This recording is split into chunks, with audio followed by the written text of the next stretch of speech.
I am really delighted to introduce Dr. Fiona Wood, who I first met and was deeply moved and impressed by in the wake of the terrible tragedy that befell our country in Bali in 2002. The attack on the Kuta, the club in Sari Club, and Kelly's bar in Kuta Beach in Bali was a warning sign to Australians that any suggestion that we were out of the ambit of terrorist attacks was misplaced. And of course, given the meeting takes place in the wake of the terrible tragedy in Christchurch, it's a reminder of that terrorism has no geographical boundaries. Dr. Wood, of course, was the head of the burns unit, Perth Hospital, and I think something like 28 to 30 victims of the attack in Bali were taken to treatment at Royal Perth Hospital.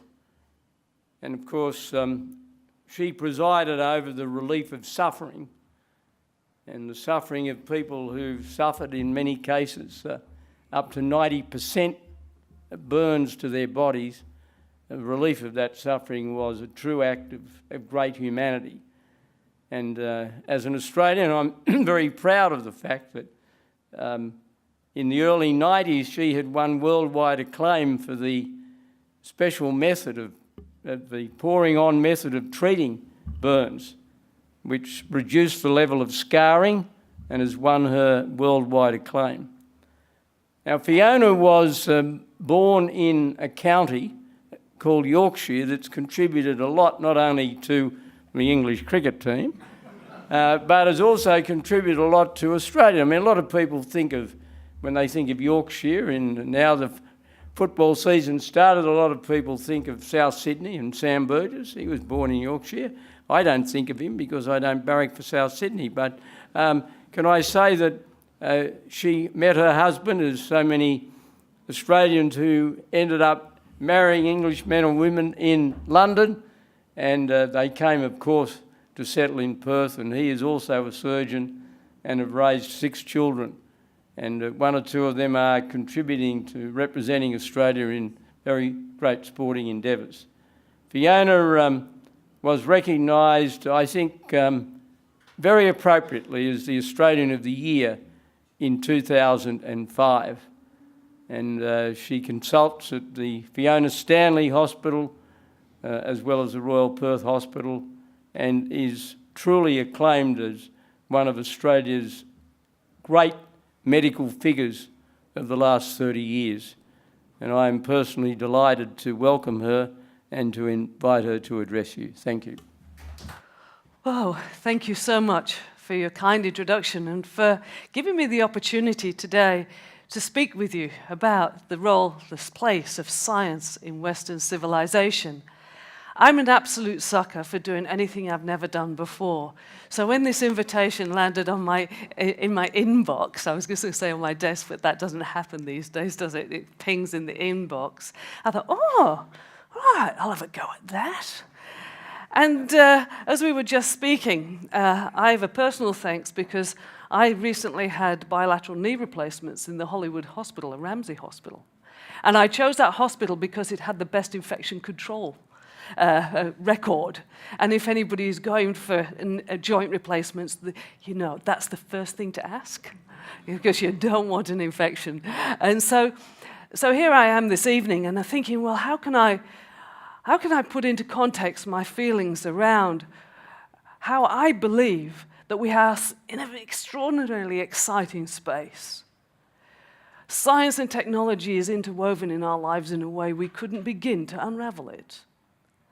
You know, we get up in the morning, what we wear, we turn the light on, what we eat, and many of our jobs, our communication. It is ubiquitous, it's everywhere. And so really, how to put that into context with respect to the civilization? I was brought up by a storyteller, my father, and so I'd like to tell you a few stories.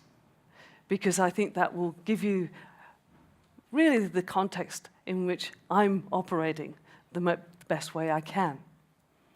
So I'd like to, maybe some of you might even want to close your eyes and just imagine you're in the middle of the Midlands in England, cold, damp. It's the late 1800s. The coal mines are very muddy. The coal in that region is peat bog-like. It's not like the coal in Yorkshire, which is hard as nails, as my dad used to tell me. And there's a landslide. You've got 6 children. The eldest is 11. He's in bed. He's not down the pit that day, but your husband dies. They go knock on the door. You realize you have nothing. And so this woman gets the wheelbarrow, steals the wheelbarrow she can find, puts the small children in, and sets off walking. She's got an 11-year-old boy he can earn. She's got a 9-year-old boy he can earn as well. And so they walk to Yorkshire. And the 9-year-old and the 11-year-old find work. They would be my great-great-grandfather, one of them. And so they start working in the coal mines. And that's their lineage. Their sons and daughter of that particular line spend time in northern France. They're fortunate, they come home. But their sister doesn't. She's a nurse and dies with Spanish flu. You fast forward a little, that's my grandfather made it home. But his brother was so badly damaged from that experience that they sell him in indentured labor. So he works on a farm on the coal pit head so that the family have enough money to pay for Harry's treatment. That's my grandfather. My father goes down the mine when he's 14. There's a knock on the door. His school teacher comes with a pair of soccer boots and a letter. He's got a scholarship to the grammar school, and he's a gifted sportsman. His mother takes the studs out of the soccer boots. They're the only shoes he has, and he goes down the mine because the family need the money. Is that civilization? I think it's fascinating because it's actually not that long ago. I can't attest to the absolute accuracy of my father's stories, because I'm sure he embellished here and there. In fact, I did a project at school on Florence Nightingale because I was convinced she treated one of my family members in the charge of the Light Brigade, courtesy of my father's stories. I realized sometime later that the numbers just didn't fit. And so, but I do know that as a 14-year-old, he and his brother were down the mine. They were pony drivers. And as a 13-year-old, I got a choice of an opportunity of a lifetime. But I'll come back to that. As a 13-year-old, I saw in the fields, again, the farm where my grandfather worked to earn money for his brother's treatment. I saw the fields where they brought the ponies out of the mines for the last time. Ponies with blinkers on, because they've lived their life down the coal mine. And so I know some of it is true. And I know that really when my father and my mother, for that matter, were very focused on our education, they were so because it would give us an opportunity to get up in the morning and enjoy what we did. I think education is fundamental to our civilization. It's actually extraordinary that in that very short span of time, in the scheme of things, when you look at the Stephen Hawking sort of time frame and the Big Bang to now, we're talking 150 years. Those changes are rapid, they're disruptive, and they've only just begun. And so having an education is fundamental. I think it's fundamental for everyone.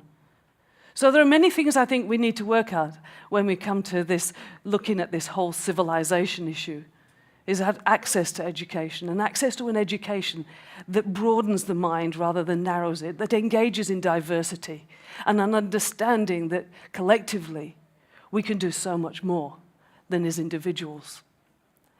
And so, as I go forward then in my story, I went to medical school. As you heard, I just told you I had an opportunity of a lifetime based on a group of people that I came to know well, and that was the Society of Friends, the Quakers.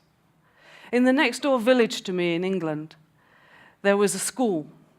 It was the Ackworth Friends School. I think the emphasis on friends. They were there, established in it previously been a foundling hospital, looking after those Victorian children and the earlier who were neglected and left and often sent to work. It's interesting that when my children were working on our farms, fast forward very many decades later, they did go on strike, and their placards said that child labour had been outlawed in Victorian era. What did we think as parents we were doing? And we were teaching them the value of work, the value of a job well done. But again, I'll come back to that. And so, as a 13-year-old, I was destined to go to the comprehensive school in the local village, where at that time the standard was to leave at the end of year equivalent of year 10. My mother wrote to the then Minister for Education, who wrote back and said, she's not university material, don't worry about it. My eldest brother had left school, my next brother was at grammar school. My eldest brother did end up with a Cambridge law degree and a criminal defense lawyer before he unfortunately died as a 33-year-old. My next brother is a professor of orthopedics in Perth as well now, has been for a while. And then I came along. And so my mother saw this school, the Society of Friends. It seemed welcoming. It was there in all the old buildings had been there, as I say, since very early in the 1700s. And so she went along for an interview as a house mother. And it said, she figured that she was a mother. She lived in a house, can't be that hard. And she got a job. But she got a job as a physical education instructor. She'd been a PTI in the WAF, she had no qualifications. But it meant I could go to a school which changed my life. I understand civilization because I understand kindness. I was taught kindness in that place. I was taught the value of doing something for someone else without personal gain. The school motto was non sibi sed omnibus.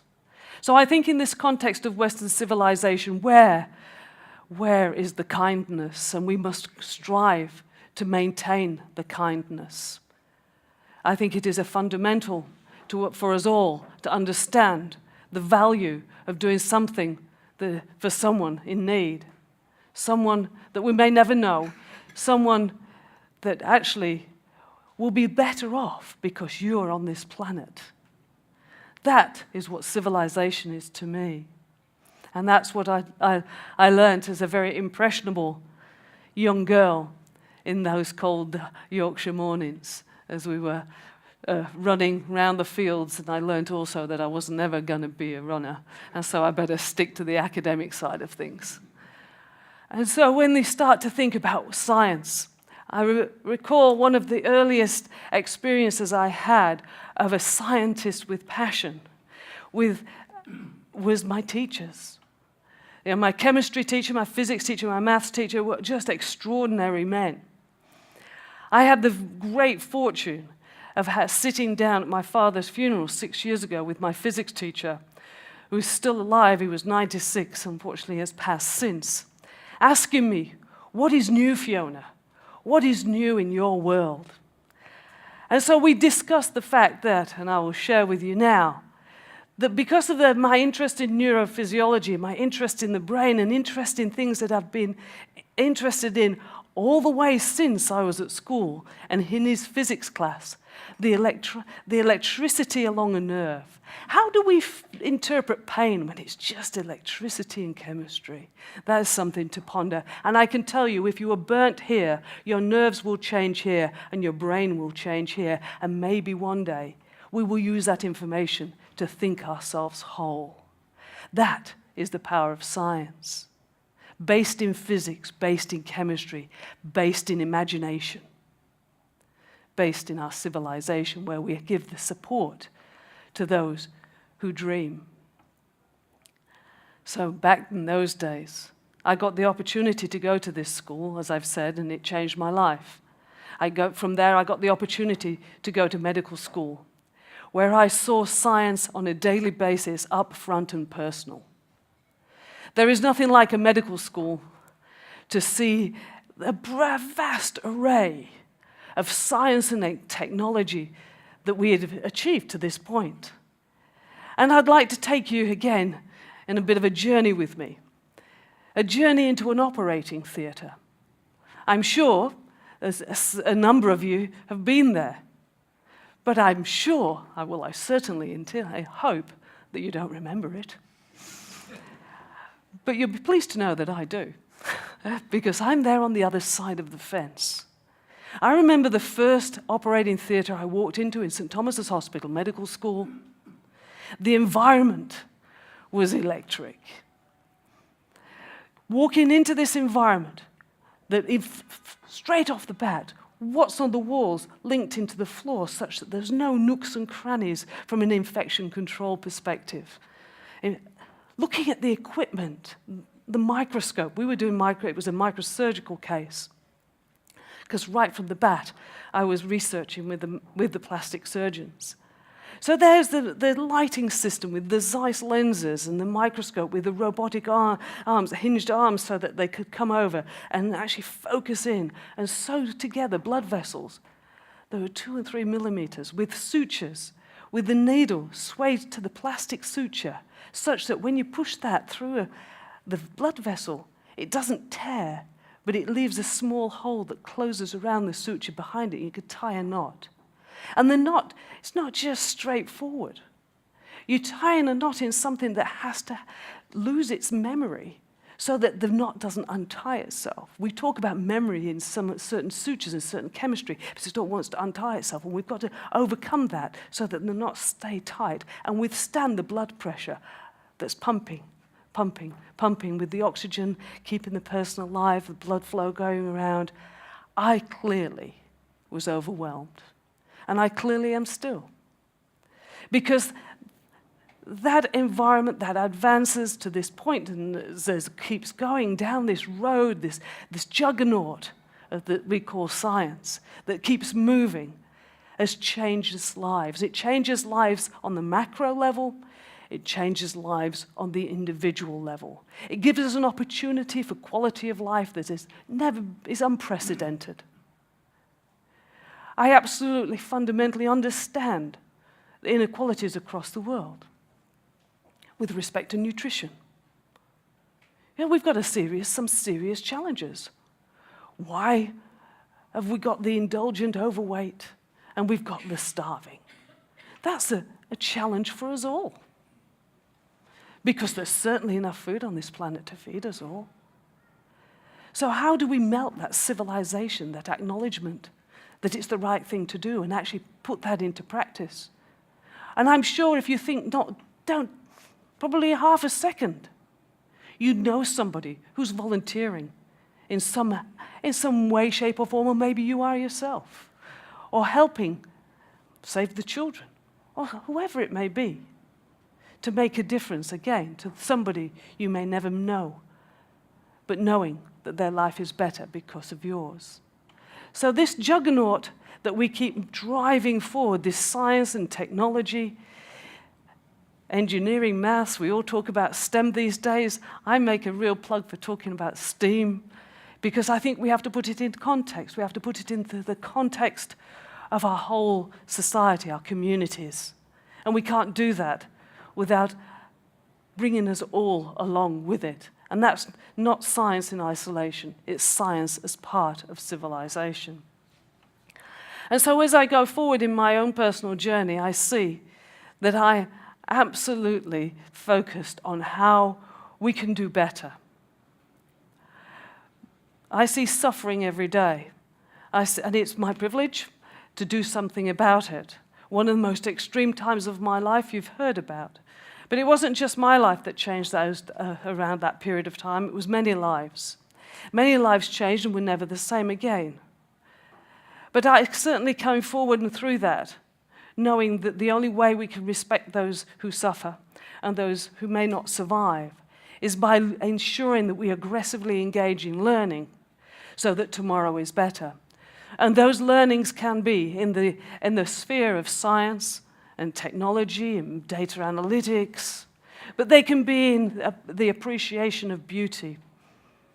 They can be in the appreciation of understanding how we can integrate and work forwards together. And so when I look at the changes, I start to think, well, where to next? Where to next, and how can we pay the respect to those whose shoulders we stand on, the giants who've gone before us? And you think of how science started. Did it start, in the Renaissance and the Royal Society in England, and the changes, the arguments around these learned men having about whether the world was flat or round, and then going forward to the Luddites, concerned about their livelihood and the capacity to feed their children. And I think now, let's stand back and let's look. I think we're in kind of an interesting situation. We've got an acceleration of technology and science in such a way right here, right now, that can we actually integrate it in a fair and equitable way? And are we in a space that maybe look back and think we were in a round world, flat world scenario? Or are we in a Luddite type scenario? When we look at artificial intelligence, how are we going to engage with the capacity that we have at our fingertips without ensuring that we drive down an artificial stupidity path?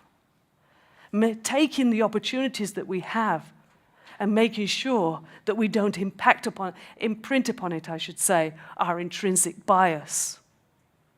That we let our imaginations really roam free so that we actually imagine what tomorrow can be for the better of us all. And so 25 years ago, as you heard, we started on a path in the burn service where I know that if you have a significant amount of your burn surface damaged, I need to repair it. We've moved way beyond what we could with respect to burn injuries over the years. The intensive care teams can keep our patients alive, but we need then to repair the skin, because without that skin repair, it is all they're doing is buying us time. And so healing that skin wound early has become an absolute focus of my life, and it illustrates, I think, many things I want to really share with you today. Those young people amongst you, in 1990, I was a good deal younger. Yeah? There was a patient that changed my life. I wasn't even working in the hospital where she was in intensive care at the time, but I could see her massive burn injury was such that the waves of infection kept crashing over her, and she was weakening. And as the weeks went by and I went into that hospital for our training, our teaching rounds, I could see her fading, falling between our fingers like sand, and then I heard a radio station. And I heard on this radio station that Joanne Palaneski and Professor John Masterton in Monash University had been to Boston, and they'd learned how to grow skin cells into skin cell sheets. I went to the consultant who was in charge of the case. I said, I think we could take her skin. We could send it to Melbourne, and I think we may be able to save her life. He said, well, if you can find the money, you can do it. I went to the administrator of the hospital, it was Royal Perth Hospital at the time, who became a great friend and an extraordinary supporter. I said, Mr. Beresford, you don't know me. I don't really work at your hospital. I'm one of the young doctors. But there's a patient in your hospital whose life I think we can save if we send some skin to Melbourne. And they will grow it there and they will bring it back. And it's her skin because your skin is so precious to you. It has to be you. And so then he said, well, if you get the money, you can do it. So I did a cold call to Ansett CEO. In those days, they put me through. I just said, Doctor, I'm Dr. Wood. It seemed to work. And so I said, I'm Dr. Wood, and you don't know me, but I'm one of the young doctors at the hospital, and I'm a plastics and reconstructive surgeon, and we treat the burn patients. And there's a lady dying, but I think she might be able to survive if you can fund just a specimen. It won't take up a seat, just a small box. But if you could bring it back with a person, with the scientist, it would be really appreciated. They flew the specimen to Melbourne, they flew Prof and Joanne back, and enough skin in sheets to cover the patient. We worked away in the bone marrow laboratory, which is a very, again, amazing environment. And just stop there for a moment. Bone marrow laboratory. I would hazard a guess there's a few of you in the audience who know someone who lives as a result of a bone marrow transplant. Extraordinary science, extraordinarily powerful. And so I met Marie Stoner there, and we were working away on the skin, and we went into the operating theatre, and we put the skin cells on in sheets, and she survived. I'd rotated back through the hospital. She was in rehabilitation when she had a sudden cardiac arrest from which we could not salvage, and she didn't survive. And I'd like to to imagine how wretched I felt at that point in time as standing by the bed resuscitating the patient. Felt self-indulgent.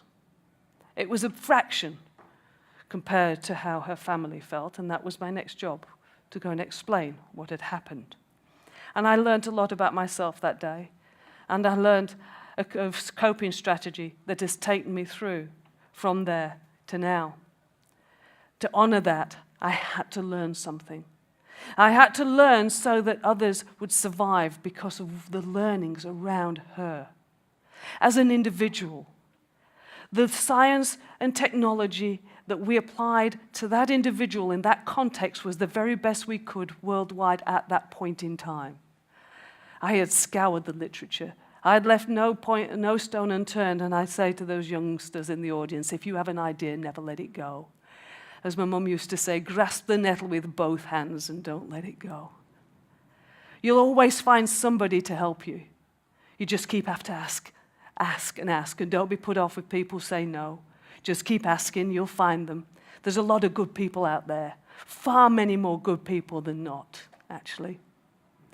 And so, can I tell you that people have survived because of the learnings on that day? Absolutely, yes. The time to healing is a huge focus. Can we grow and can we cover the skin, the burn surface in less than 5 months, which is what we had waited? Had I heard that radio station earlier, would it have made a difference? Possibly yes. But her life has made a difference to many others. And if you come into Western Australia with a burn of around 80% of your body surface area, 50% of our patients will survive. And so then as I go forward and I think, well, that is an individual, the life of an individual that has been the recipient of so much over her life, living in Western civilization, but whose life was cut short, but has contributed to that science and technology, not by being a scientist, but by being part of the society, part of our community, by being human. And so, as we go forward, I think it's fascinating that I've already told you that maybe one day we'll be able to think ourselves whole, given the right building blocks. Every one of you self-organizes to a shape that's recognizable through life. We may get bigger and smaller, as I've already kind of whinged about that a bit, but if we're recognizable. What drives self-organization? What drives us to repair our surface? Certainly we age. We don't really understand. We've started exploring genetics. In an, again, unprecedented way. But then how does that genetics link to the cells? How do the cells within our structure express themselves? The epigenetics, the punctuation that we see in the genetics. And we started working there, and I can tell you that in a scar, the cells look exactly the same down the microscope as the cells in your normal skin, but they're behaving differently. And we have now technology that can single cell sequence. So I can tell you that within a scar, whether there's one cell population or many. And understanding that, can I unscar the scar? Can we turn that around by understanding? And this scar isn't just about burn injury in the skin and aesthetics. It's about function. It's about the scar in your heart after the heart attack. It's about the scar in your brain after your stroke. It's about the scar in your liver. It's about the scar around the excision of your cancer. Understanding this, again, opens up doors such that for each and every one of us living in this civilization that we like to call Western, can benefit with an improvement in the quality of our life. But as I've said, it's just the beginning. This isn't the end of the road, it's the beginning of the road. And the acceleration is extraordinary. We know that there's more information out there than there is knowledge, and I will clarify that. We have so much information in health and medicine that isn't applied. We have tried so hard to understand the barriers to translation into clinical practice. It's a whole movement in of itself. And then understanding how to change that information into knowledge, into experience, so that we can learn from that experience and feed back and generate more information. And how can one brain think of that? Well, those one brains only come through, probably, no, I was just going to say once in a lifetime, but less than that. How many Einsteins have we got? How many Hawkins, Newtons? We know them. Absolute giants that stand on the shoulders. And someone asked me recently, as a child who inspired me, and I'll have to really make a confession here. The first person I said as a child that inspired me, well, I said there were two women. Dorothy Hyman and Valerie Wild. Valerie Peach, she became, as she married. They were runners. They were coal miners' daughters who went to the Olympic Games. They went out of the village. They went across the world, and they ran, and they felt the air in their face in Mexico and Tokyo. And they were coaches I had as a kid. The fact that they had spread their wings opened my eyes to the big, wide world out there. But I followed that up very closely by saying, but then there was this kind of Russian cosmonaut chick, because I really wanted to be an astronaut, but I wanted to be the first, and she was the first in space. But bottom line is, when I went to medical school, there was a woman in St. Mary's Hospital who was a surgeon. And she was a surgeon and almost retired in the 70s.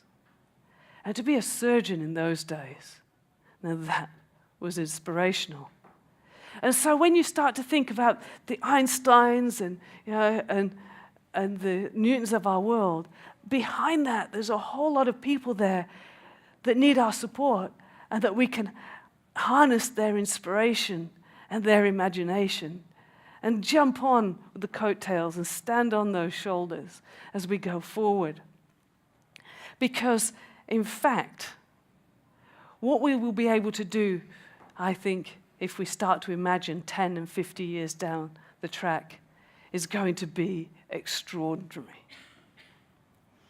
I was in an operation 18 months ago. Sorry, I'll come back to that. So, I've told you how my life was changed by one individual patient. And the time to heal him became fundamentally important. And as a result of that, Marie Stoner and myself worked away understanding that the layer between your surface waterproof layer of your skin and the deeper, tough layer of your skin is called the dermis and the epidermis. That junction is the engine room of the skin. We worked out how harvesting that, not to just grow into sheets, but to spray on as individual cells onto a wound, could change the healing paradigm. And we could change it, that technology, from about 3 weeks it takes to grow a sheet. We got sheets. Marie was extraordinary. She could grow sheets in 10 days. We could spray the suspension on in 5 days. And then we put it all together in a point-of-care kit. We put the first stages of the tissue engineering process, took it out of the laboratory, took it into the operating theatre, and in 20 minutes, we can harvest cells from that individual's dermal epidermal junction and spray directly onto the wound to seed the cells of that person on that to close down the wound. Yesterday, I was operating at the Children's Hospital. I did 2 such cases. 2 small children, within a week of their burn injury, they had the operation, their dresses will be changed in a week, and 80% of our children will have no visible scar as a result of this technology. It's best in our kids, but we've moved the paradigms of scarring in the adults as well. So we were able to take the current state of the technology 25 years ago and change it, and move it, manipulate it, and invent, and put that in a box, again, by asking for help. And asking for help with people with electronics, people CSL with the enzyme, Go Medical with the electronics. The company that helped us near the airport in plastic molding, because it's in like a plastic box that's all self-contained. That mold that we manufactured in the late 1990s in Welshpool in Perth is still used in Ventrex in California to make the kit now. The kit that has got FDA approval last year, in association working with the American military and Avita Medical. So I was in an operation 18 months ago, and I want to use this as a really example of how it's never going to be the end. You're never going to get to the top of the Everest. In science and technology, you're never going to put your flag on the top of the Everest. It's all about the journey, and every achievement, and certainly every step back is the day you really learn the hard lessons. It's an opportunity. Every day is an opportunity to think about how we can do better tomorrow. And so we can never stop thinking and stop understanding who can have parts of your jigsaw, who can you work with. And so 18 months ago, we were in this operation. A young boy, he was 4 years old. He had a flame burn to 50% of his body, down to his muscle. We resuscitated him, kept him alive for 48 hours, stabilized him, took him to the operating room, removed all the burn. We put him in a massive dressing, like a giant sponge, to remove all the swelling. The science and technology to get to that point, extraordinary. And then the next day, which was a Sunday morning, we took him back again into the operating room where we'd controlled the swelling, and we put on a framework, a collagen and glycosaminoglycans framework with a plastic layer on the top, a silicon layer on the top, and we tailored it all around his body, around his neck, under his arms, and I was teaching the team how to tailor so that we'd held this again with the giant sponge dressing with the machines to keep it all firm and tight so that the blood supply could grow into this. Tissue-guided regeneration. We know that when we have that close opposition between the blood vessels can grow in, the cells migrate into this framework and express themselves as skin. Tissue-guided regeneration. And it will look down the microscope like the deeper layer of skin. No hair follicles, no sweat glands. But when it goes well, it goes very well and replaces dermis. And then 3 weeks and 2 days later, we came and we peeled off the silicon outside, and we used skin grafts, traditional skin grafts, stretched them right out like a string vest, and then made our skin spray with our kit and sprayed the cells all over him. And at 6 weeks, he was healed and home. That's the state of the art, 2017. Still state of the art, 2019. And everybody was very happy with the result. This boy had survived. He was set on a trajectory. Well, certainly with his growth, we will have to consider his growth and his movement.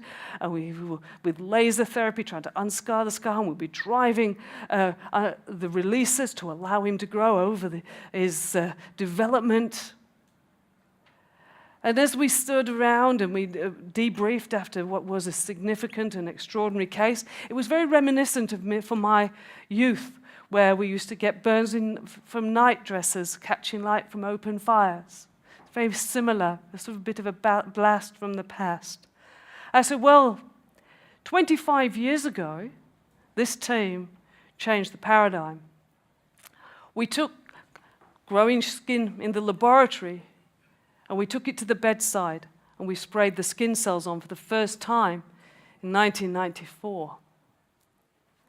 How about we spray all skin on, the skin construct? How about we take these 3D printers that everybody's talking about, that are our future and that are our opportunities for the future? How about we take these 3D printers and we take it to the bedside and we print skin? In these last 18 months, I've been in negotiations and collaborations with a number of groups here in Sydney, obviously in Perth, in Queensland, in the US, and in the UK. And I'd like you to imagine a system where you come into the operating room.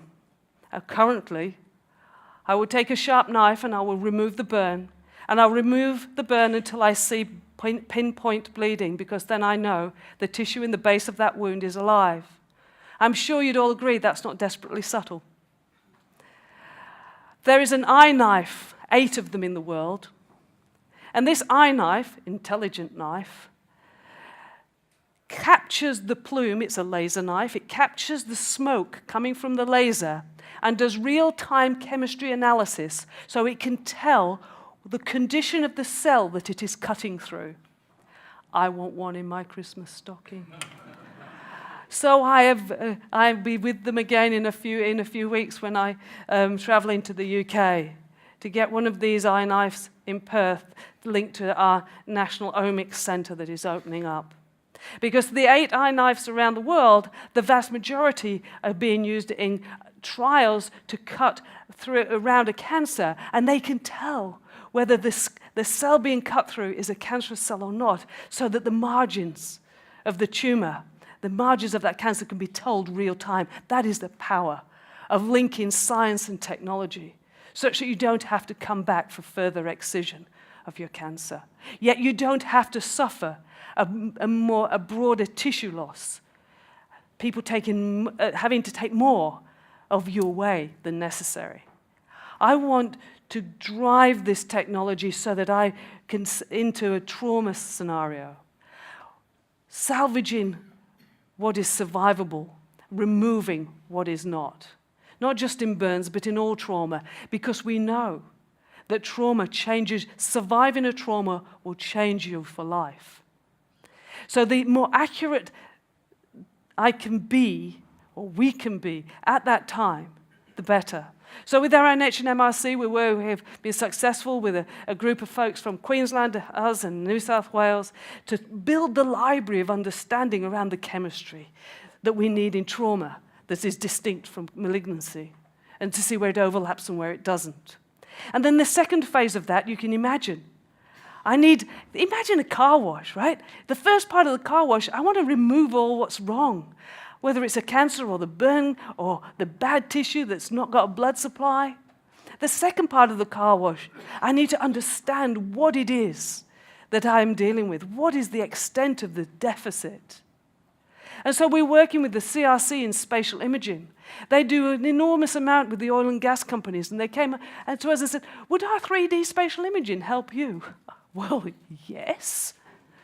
And so we've linked with a group around the world, again, different scientists, different group, where we've started scanning images of burns, images of wounds, because we can feed that 3D information back into the next phase of the car wash. Because I would like us one day to give the building blocks, the bio-ink, that will self-assemble the scaffold, give the cells of you from a non-injured space, whether it be your fat or your skin, and put that, bioprint that into the wound. And such that you've got the building blocks and the mental imagery to think yourself whole. And then I wake up. But seriously, standing back from that, the progress we've made in 18 months is breathtaking. I can tell you another line of work we're involved in that takes us right down and into this artificial intelligence data analytics space.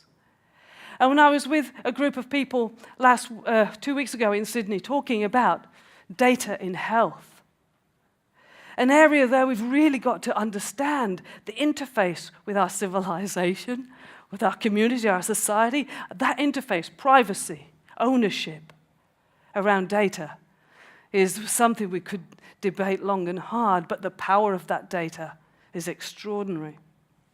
And I'd like to finish, before you ask me all sorts of really difficult questions, with a story around data. And it starts with n equals 1. A little bit like I started as a young person in 1990. N equals 1. One person can change your life. An 8-year-old boy who had an 80% body surface area burn in 2003. And again, we thought we did the absolute sterling job. We removed the burn. We used our Integra, the tissue-guided engineered template that I've discussed. We put the split-thickness skin grafts, the traditional grafts, meshed way out and sprayed cells over.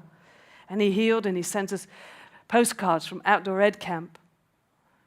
He died as an 11-year-old with a rare cancer.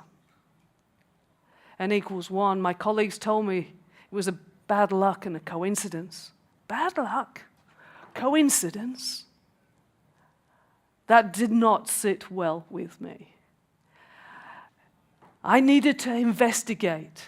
I needed to satisfy my curiosity on one level, but on another level, I had to honor that death. I had to look at his parents in the eye and say, we have done everything. Not just while he was alive, but subsequently, to reduce the suffering of those that come subsequent to him. And I know in Western Australia at the time, it was one of the world leaders in data linkage. Fiona Stanley has done extraordinary work. If you look up Telethon Institute and the folate story, that's a story to make the hair stand up on the back of your neck. Changing neural tube defects, neurological deficits in our children, not just here, but across the world. Extraordinary work. And I knew her because we were kind of part of a club. She had been Australian the year 2 years before me. And so I knew her as an extraordinary woman. And so she helped me nag the teams because they said, no, you won't see anything. The numbers aren't right. There's this, there's that. And I wouldn't go away. And eventually in 2009, we had an NHMRC grant, and we linked the database with burns, with the cancer database, with the hospital database, all this de-identified data that we have in health. In Western Australia, we linked it, and I can tell you that 96% of the children in that database of 34,000 and 84% of the adults were not major burns. But there is an increase in change in your life trajectory after you have survived a burn injury.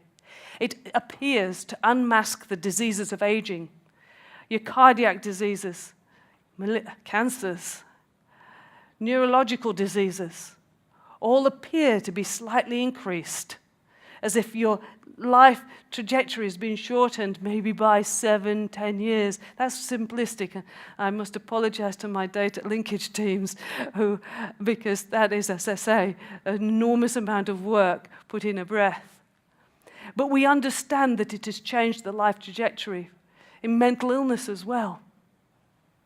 And so the N equals 1 led us right up to 34,000 patients with hospital for burn injury in Western Australia, and we compared it to 120,000 age, sex, geospatial and socioeconomic non-burnt individuals in our community. And we found out all sorts of novel information that has changed the way we think about burns across the world. We then linked with IBM Watson Drug Discovery Platform, because that is a computer that could win a game show. And I said to the guys, yeah, I'm good at cold calls. I said, yeah, you don't know me, but are you IBM Drug Discovery? You won Jeopardy. And I said, well, if you can win a game show, can you do something really useful? Because I hear you're doing some interesting cancer work with the Sloan Kettering Hospital. And they go, yeah, yes. So, can I come and meet you? And eventually, we got them to Perth. And there's 30 million medical abstracts in that database. There's patent data. There's all sorts of amazing data in that database, and you can interrogate it. But it needs to learn. And you've got to be very careful you don't imprint your intrinsic bias on it. And after a few, they came for a 6-week training course with us, and our team was, they walked in and saw the Burns team. Is this you? And we go, yeah, with not many of us. But we'll make up in enthusiasm the lack of numbers, promise. And so we worked away, and I said, wow, we've got the power of this, and we're asking it a binary question. Cancer, burns. Let's go Zen here. Let's really see if we can make this machine steam. Let's understand how we can interrogate this at many different levels. And that's work that we're involved in now. And IBM have funded some of our research work so that we can then cross-reference and check. We have genetic information from patients, 1,000 of our patients, that relate to their scar outcome. And we've put that information into Watson Drug Discovery to see if we can find the linking pathways that have driven a change in your structure of your body remote from the burn, which may associate with an increase in cancer. It's fascinating because we can learn from lots of different places. I work with data analytics, I work with neurophysiologists, I work with cardiologists, work with infectious disease people, I work with engineers. I could talk about the power of science and discovery until you all turn to dust. But I'd like to leave you with the thought that, we're all in this together. I remember my life changing again, January of 2005. I was asked a number of questions that day as I was walking up the stairs to receive a very nice glass trophy from Mr. Howard that one of my children, Mr. Nobody, has broken in my house. And as I was walking up the stairs, I was asked, you are Australian, aren't you? And I go, no, does it matter? In my best Yorkshire accent. And it was like, I'm kidding. Yes, I am. Promise, I am Australian. But what is it that you want to share with Australia? And it became really, I guess, something that I've thought a lot about since. I wanted to share with Australia that I had seen the power of basic science at the bedside. I have seen the change in suffering. I have seen the power of science and technology. And I've seen it in the cultural context here, and I've seen it across the world in less fortunate environments. I work as part of the International Burn Society, where we have a mantra, one world, one standard of burn care. It's an aspirational goal, one we strive towards by sharing our knowledge and our energy and our time. But as a part of all that, I found myself in the very north of Western Australia, where you could smell the dry. I'd traveled from Broome across the top end, and I'd been in many communities. I'd seen things that had taken my breath away in our indigenous communities across in that environment. And there I was on the beach having a barbecue at Columbaroo Mission. And one of the ladies who'd taken me around, indigenous ladies my age, we were there with our kids and our grandkids, who's nice, goes, wow, one of life's good women, good people. And I go, wow, what motivates you? And she looked me straight in the eye and said, to do the best for my children, what about you? And he just took me back on my heels like, yes. When we start to think of this science and technology, I'm a nerd, I am a self-confessed nerd. Clearly, I don't get out much because, as I said, I could talk until you draft you to dust about the power of science, technology, data analytics, the opportunities of our future. But I am a mother and a grandmother now. And I am a believer in people. I'm a believer in the uniqueness of each and every one of us, and I'm a believer in a society dependent upon the integrity of each and every one of us, not the intellect of a few, and certainly not driven by the negative. I believe in goodness in people, and I think that is what we need to harness. We need to harness the goodness.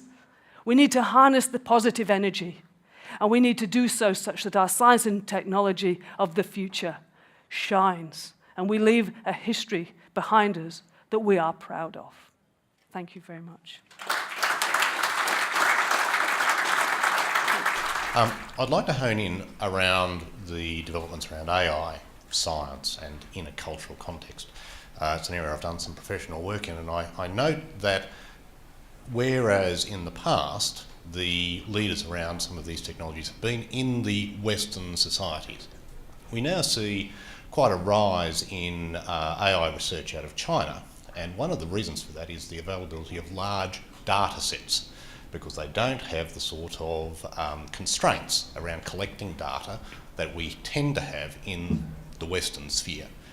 I wonder if I could ask you to reflect about are some of the technological developments simply quite totalitarian at heart? Are we going to have certain forms of balances in the Western civilization to manage technologies as they develop?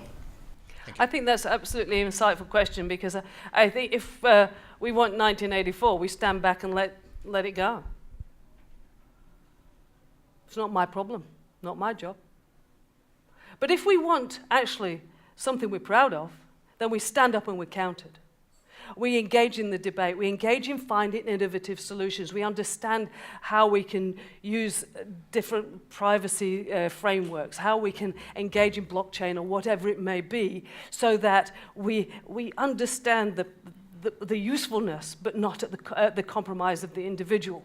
And we will only do that in a way that we are proud of, by stepping up, engaging in the debate as a country, because it's being driven very aggressively in a whole raft of places, as you indicate, and with different agendas.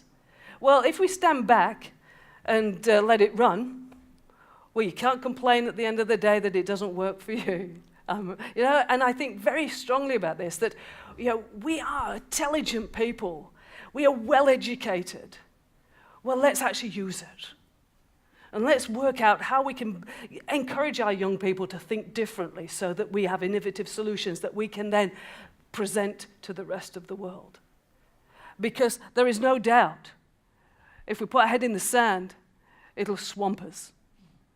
It's not going away in that context. And I don't feel comfortable in the 1984 scenario, But I do feel comfortable in thinking about cognitively offloading from routine tasks, so that we can let the imagination fly and think about what the tomorrow will be. Think about how we can drive change for the next 100 years, so that maybe we can have food equality across the world, or whatever it may be. Yeah. So I think it's beholden on each and every one of us taking the responsibility for our education, our training, and not stepping back, but stepping forward. I know that's very emotive, but I think the more of us that step forward, then it's easier for others. Yeah, thank you so much. Simple question. I'm a scientist. My own view is that civilization has come from science, and it sounds a lot like that in your narrative. Does civilization come from science, or does science come from civilization? You said that was an easy question. Yeah, simple question to articulate. I think it's fascinating when you look back at civilization. If you take that definition in that context, well, what happened to the Aztecs? I said earlier today, were the Romans really caught hopping, just having too many grapes peeled for them? What really happened? Do we really know? And I'd have to say, I'm not sure we do. And so when we look at civilization, we look at a civilization based on science, is ours any different? When you look at some of the medical things you see in the tombs of Egypt, that's extraordinary. And so I think it is a really interesting question you pose. Which comes first? Which is the chicken and which is the egg? But there's no doubt that the bottom line is people. There's humans in there. And a human society coming together, solving problems. Is that civilization or is that science? And in our context, it's science. But is there anything new under the sun?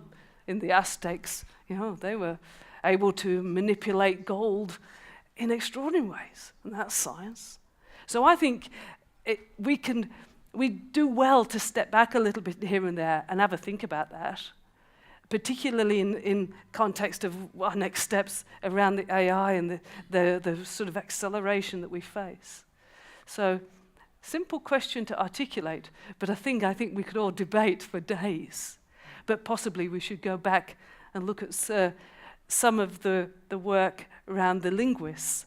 I know science fiction's a bit of a thing of mine, and there was a movie recently put in a scientist with a linguist, and looking at how you could unravel some of the secrets of the past might not be a bad idea. And interestingly, on that note, I was listening to the radio, and the kids in China who read science fiction did better in their university entrance exams. So I guess, is it science fiction, or is it been there before? And I can't answer that question. That gets us into the swirling wheat fields in the south of England, doesn't it? And the Stonehenge. Good things to ponder. Thanks, that was wonderful. So I appreciate the creativity, the imagination, and the experimentation and bravery behind your story. And I live in that world too, in my own career in another space, but I also know that you don't do that without a significant amount of criticism. And I also know that the scientific community tends to demand proof, something that frustrates me a lot, and I know you've been the subject of some criticism on that score. In other words, running ahead of clinical trials and proof. I wonder what your commentary is on that, or if you're willing to make a comment on the sort of battle between conservatism and creativity that happens, I think, in every field, but I know it happens in science as well. I think I'm happy to answer that on a couple of levels. One, I sort of alluded to earlier, there's no point in engaging with negative. Just keep on going until you find somebody that's positive and help you solve a problem. And I think I learned very early on in my career in medicine, when I was told as a girl I couldn't be a surgeon, that, well, I could spend time fighting that person, or I could go and find somebody who was going to give me a job, And so I think negative criticism without engagement in problem solving is a black hole to avoid at all costs. And so therefore, when I've been criticized by people with respect to lack of clinical trials when they haven't actually read the clinical trials that have been published, then clearly that's not my problem. I mean, it sounds blunt, but my energy is the only thing I've got. My time and energy, and that's best spent going into an arena where criticism with positive engagement in problem solving is life's blood. So working with people who say, yeah, Fiona, that's a rubbish idea, but have you thought about the spin-off X, Y, and Z, and we could do this, this, and that? Now that is the sort of person that I've connected with over my years, and certainly not wasted time in engaging in negative energy, engaging in criticism. I mean, that indicates, well, there's been no prospective randomized clinical trial in X. Well, you can't actually do a prospective clinical trial in X, but have you seen A, B, and C that's already been done, published by us, and that's fine? Because X is impossible, and that's why we put it on the table, and we all know that. So I'm not going to go there, yeah? So that's black hole. That's the black hole stuff. You get sucked down that black hole, and I'd have to say, this is probably speaking out of turn, because one job I admire our politicians, because I'd never do it, right? Because how negative it is. And I think it's so sad that there's such intelligent people with so much to give get sucked into that black hole now and again. Bit too much. Sorry, speaking out of turn, because I think to give an opportunity for those people to soar would be just so much better for all of us, yeah? But so I think keeping out of that negative vortex is really important. Thank you. It really is inspiring. I almost thought to myself, maybe the time has come at the age of 69 to enroll at medical school. The question I want to ask is this, or rather I want to make a statement initially. The one subject about which science has nothing to say is the human, is around meaning. How do we live fulfilled lives? The other part of Western civilization. That's one side of it. The other side is hubris. We developed atom bombs. That story is still unfolding. And we have this attitude known as scientism, where science is seen, or scientific knowledge, is seen as the only knowledge worth having, because it's verifiable, there's evidence. But what about the human?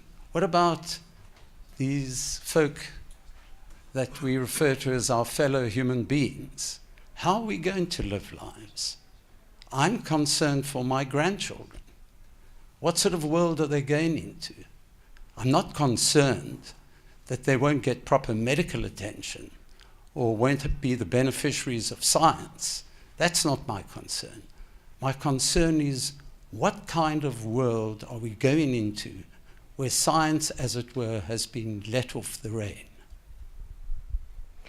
Well, I think that's an interesting, I was following your train of thought, and then, as you said, science has been let off the rein. Has it really? I'm not so sure it has.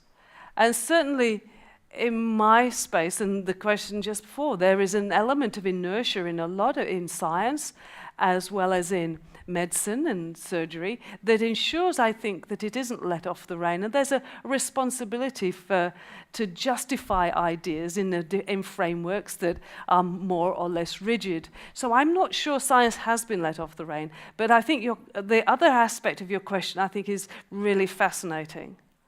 As I feel that I've, on a personal level, landed out of a coal mining village into a Quaker school as a 13-year-old with eyes wide open, ears wide, my whole soul open, if I'm brutally honest. So impressionable at that time, at that side of your life. And I got what it meant to be kind. In a way that I think where your question is really going. A bit of kindness. You walk down the street with your heads down, and somebody might say, "Oh, like your blingy shirt or whatever." You go, "Oh, all right," and that tiny little bit of interaction, tiny little bit of kindness, changes the colour of your day.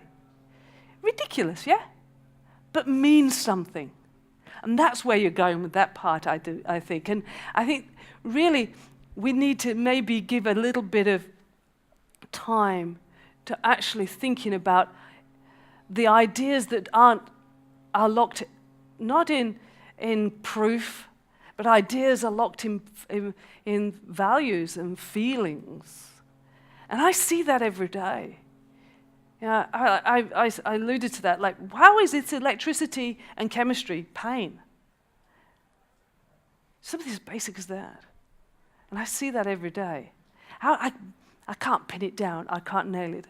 I describe it in different ways, but I know I'm not coming anywhere near understanding the feeling of fear, of discomfort, of agitation, of sheer loss of control for that person right there. I can try and do the best I can to influence that for their better. But point of fact is, I can't describe it. So I think you're right in that looking at those ideas And as they unravel, we may be able to, like, it's the whole spectrum from neuropsychology all the way down to neurophysiology. We may know a little bit about neurophysiology, and it will move the goalposts slowly, slowly. But consciousness, really? We're so far away from understanding that there's always going to be that aspirational goal. There's always going to be a driver, I think, that will keep us moving as a society, as a civilization. I think we're going to have to show a bit of kindness to Can we just take 2 more quick questions? I hope this will be a quick question. You're obviously in the field of medicine, and you've been talking more generally about technology. I think early in your talk you made a remark, I don't forget the exact words, but it was something like, we're only at the beginning.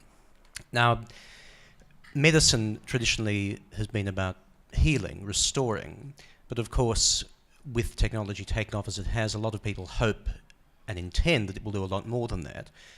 And I wonder if you have thoughts about this, specifically about the so-called transhumanist project. The idea that, for instance, at some point in the perhaps not too distant future, it might literally be possible to abandon human bodies as we know them and live on a microchip. I think that's what Nigel Bostwick, if that's his name, from Oxford, has suggested. I find it a horrendous idea. I hope it's not even possible, but I wouldn't know. Do you have any thoughts about that? I probably shot myself in the foot by saying I was a real sci-fi nut.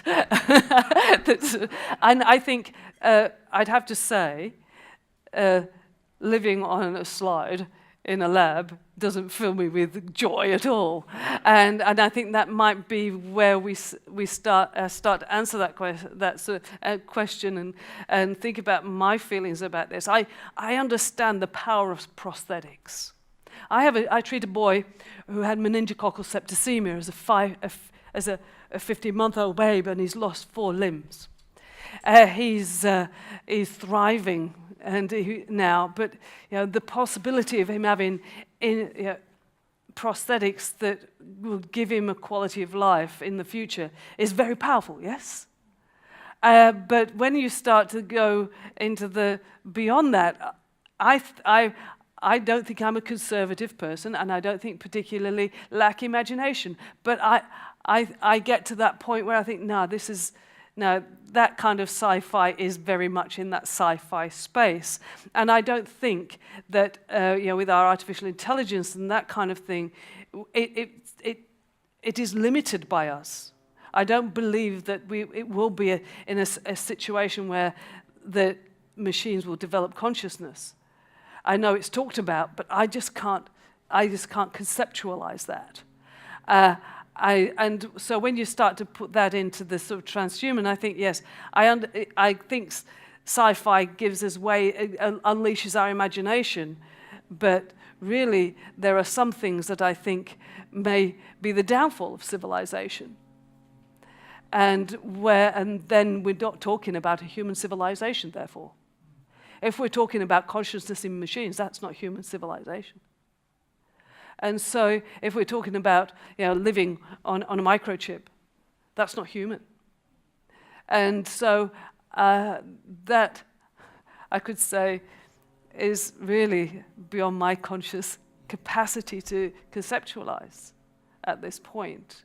And something that I don't think the fear of it should stop us engaging in exploration of science and technology for the betterment of our civilization, but I think an awareness of limitations is very appropriate.